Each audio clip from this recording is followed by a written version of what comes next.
नमस्कार दोस्तों, स्वागत है आपका इस YouTube channel Sarvan GS classes में।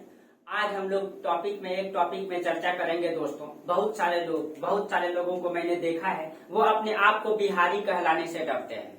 वो ये भी कहने से डरते हैं कि मैं बिहार से हूँ। दोस्तों, बिहार की उपलब्धि को आप जानिए और आप सौभाग्यशाली है दोस्तों कि इस बिहार की धरती पर पैदा लिए हैं। क्यों दोस्तों? देखिए दोस्तों, ये जो हमारा मौर्य साम्राज्य था, चंद्रगुप्त मौर्य का जो साम्राज्य था दोस्तों, चंद्रगुप्त मौर्य का आज से लगभग 2300 साल पहले इन्होंने शासन किया है दोस्तों। चंद्रगुप्त मौर्य का शासन काल दोस्तों लगभग 322 बीसी से लेकर के ईसा पूर्व जिसको कहते हैं दोस्तों, 322 से लेकर के लगभग 395 या 98 बीसी तक रहा है दोस्तों। इतिहासकार के अनुसार कहा जाता है दोस्तों, इन्होंने अपने गुरु चाणक्य या कौटिल्य या विष्णुगुप्त की सहयोग से इन्होंने हिंदुस्तान की नहीं पूरी दुनिया की लगभग सिकंदर के बाद दोस्तों दूसरी बड़ी साम्राज्य की स्थापना किया था। कहा जाता है दोस्तों, इसका साम्राज्य जो है हिंदुस्तान के पूरे दक्षिण का कुछ क्षेत्रों को छोड़ के दोस्तों, पूरा उत्तर पूर्वी राज्यों को छोड़ करके पूरा का पूरा हिंदुस्तान, पाकिस्तान, अफगानिस्तान और ईरान के कुछ क्षेत्रों तक फैला हुआ था दोस्तों। और सौभाग्य तो यहाँ तक है दोस्तों, कहा जाता है कि चंद्रगुप्त मौर्य के साम्राज्य में इसकी जो साम्राज्य थी दोस्तों, इसकी साम्राज्य में लगभग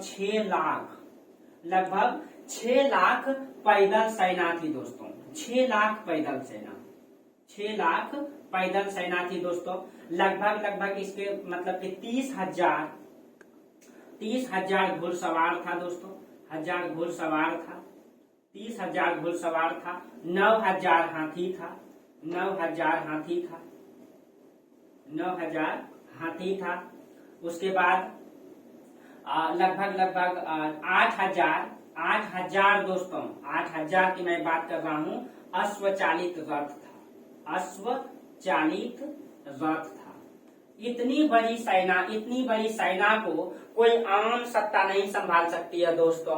और इसका मुख्य केंद्र, इतनी बड़ी साम्राज्य का मुख्य केंद्र पटना हुआ करता था दोस्तों, यानी कि पाटलिपुत्र उसकी राजधानी हुआ करती थी। इस पाटलिपुत्र से पूरी दुनिया को कंट्रोल करके चंद्रगुप्त मौर्य ने इतनी बड़ी सत्ता को स्थापित की थी। आप सोच सकते हैं दोस्तों, 6 लाख पैदल सेना, 30,000 घुड़सवार, प्लस में घोड़ा घुड़सवार, 9,000 हाथी, 8,000 अश्वचालित रथ।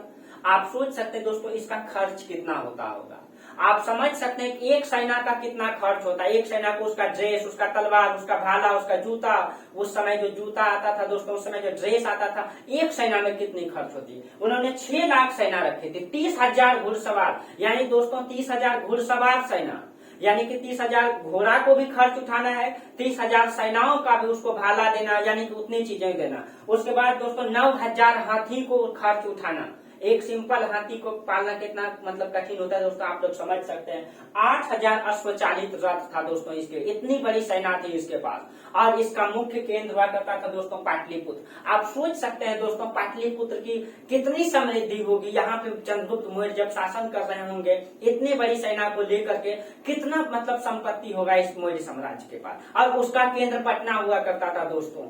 सोच सकते हैं आप पटना में कितनी संपत्ति होगी। वो हमारी बिहार की धरती थी दोस्तों, जिससे कि पूरी दुनिया में लगभग बड़ा साम्राज्य था दोस्तों। और पूरी लगभग इतने बड़े भूभाग को कंट्रोल बिहार से किया जाता था दोस्तों। आप सोच सकते हैं कि बिहार की पटना जैसी धरती पर कितनी संपत्ति रही होगी दोस्तों, जो इतनी बड़ी सेना का खर्च उठाती थी। और आज हम लोग दोस्तों बिहारी कहने पर शर्म करते हैं।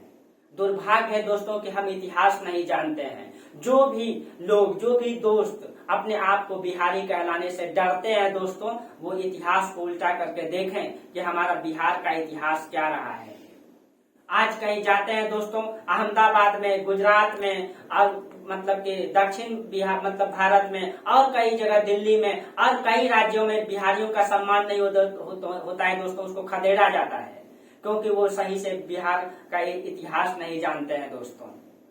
आप उस धरती पर पैदा लिए हैं दोस्तों, जिस धरती से इतनी बड़ी भूभाग को कंट्रोल किया जाता था, इतनी बड़ी सेना था चंद्रगुप्त मौर्य का दोस्तों। लेकिन बिहार का दुर्भाग्य रहा है दोस्तों, सबसे ज्यादा भ्रष्टाचार, सबसे ज्यादा बेईमानी, सबसे ज्यादा धोखाधड़ी इस बिहार की धरती पर होने लगा दोस्तों। कहा जाता है ना दोस्तों कि चिराग तले अंधेरा, यहाँ पे वही हो गया है दोस्तों। जिस पूरे भारत की धरती को बिहार ने सींचा है दोस्तों, आज बिहार के पास कुछ नहीं। इसका सबसे मुख्य कारण है दोस्तों भ्रष्टाचार, शिक्षा व्यवस्था का ठीक नहीं होना दोस्तों। इसी कारण से बिहार की हालत ऐसा हो गई है दोस्तों। आप अगर फिर से चंद्रगुप्त मौर्य का बिहार बनाना चाहते हैं दोस्तों, ये समृद्ध बिहार बनाना चाहते हैं दोस्तों, तो इस चैनल को लाइक और सब्सक्राइब जरूर करें। इसमें आपको पूरा इतिहास बताया जाएगा, पूरे बिहार, और पूरे आपको ये बात भी जान करके आश्चर्य होगा दोस्तों कि हमारा इतिहास भी शुरुआत होता है, पूरे भारत का इतिहास तो वो बिहार की धरती से शुरुआत होता है। अगर कोई इतिहास को उल्टा करके देखें तो सबसे पहले यहीं से मगध साम्राज्य को पढ़ा जाता है, जिसमें हर्यक वंश आता है दोस्तों इतिहास में। अगर साम्राज्य को पढ़ते हैं तो आज इस बिहार का सम्मान नहीं होता है दोस्तों, बिहार के लोगों का सम्मान नहीं होता है दोस्तों। पूरी दुनिया को शिक्षा सिखाने वाला नालंदा विश्वविद्यालय, जहां मंगोलिया से, चाइना से, जापान से, ऑस्ट्रेलिया से, मध्य एशिया से लोग आते थे पढ़ने। 100 छात्रों में 10 का सिलेक्शन होता था दोस्तों, 90 घूम करके जाते थे। बिहार को गुरुओं की धरती माना जाता था दोस्तों। ऐसी चाणक्य जैसे, कौटिल्य, विष्णुगुप्त जैसे गुरु होते थे दोस्तों, जिन्होंने अपने शिष्य को शिक्षा देकर के इतनी बड़ी साम्राज्य को स्थापित कर दिया था। आज भी इस बिहार में इस गुरुओं की कमी नहीं है दोस्तों, लेकिन कमी एक ही चीज की है दोस्तों कि यहाँ पे लोगों में जो कमियां दिखाई देती है दोस्तों, यहाँ भ्रष्टाचार अधिक है।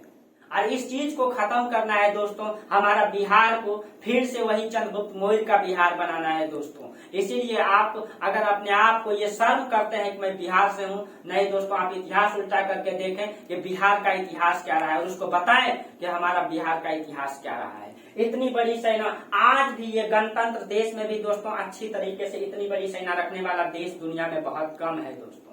आज भारत इतना सेना भी नहीं रखा है ढंग से दोस्तों, आज भारत के पास इतनी अच्छी सेना नहीं है।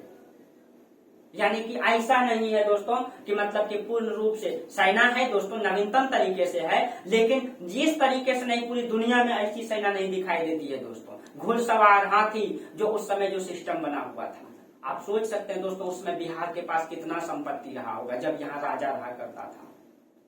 ये थी हमारे बिहार की उपलब्धि दोस्तों। तो ये आपको मतलब कि छोटा सा वीडियो में मैं आपको बिहार के बारे में बताना चाहता था दोस्तों, क्योंकि बिहार के लोगों का सम्मान कहीं नहीं होता है।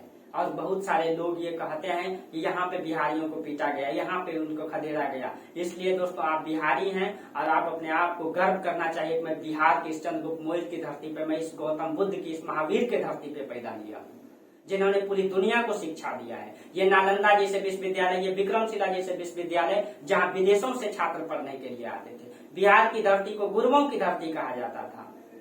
फिर से वो सम्मान दिलाना है दोस्तों इस बिहार को, इस बिहार से भ्रष्टाचार को खत्म करना है। ठीक है दोस्तों, थैंक यू दोस्तों। आप लोग अगर मेरा वीडियो पूरा देखना चाहते हैं, मेरा चैनल से जुड़ जाए दोस्तों, मेरे चैनल को लाइक सब्सक्राइब करें, और मेरा पूरा क्लास इतिहास को पढ़ना चाहते हैं दोस्तों इस तरह से मैप वाइज बारीकी से, तो मेरी क्लास में जुड़ जाएं। इसमें प्रतिदिन हिस्ट्री की क्लास चलती है। थैंक यू दोस्तों।